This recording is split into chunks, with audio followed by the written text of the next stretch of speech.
তোমার বাসায় যাও।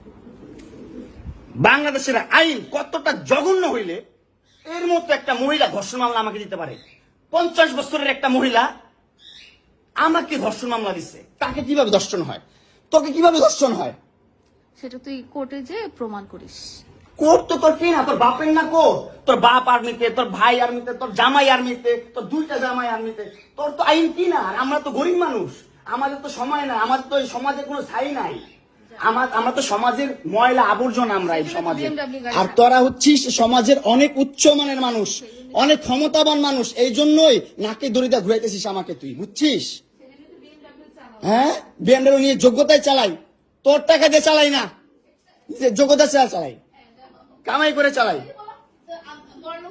হ্যাঁ, বড়লোক হইতে পারবো না? কোথাও লেখা আছে গরিবরা বিএমডাব্লিউ চাইতে পারবে না, গরিবরা বড়লোক হতে পারবে না? কোথাও লেখা আছে? হ্যাঁ, কোথাও লেখা আছে? না হলে ওই মেয়েদের বাসায় যাও, না হলে নরসিংদী যাও, যেখানে যাচ্ছিলে সেখানে যাও। তোমার কাপড় চোপড় নিবা? অবশ্যই নিব। দাও, ব্যাক করে দাও।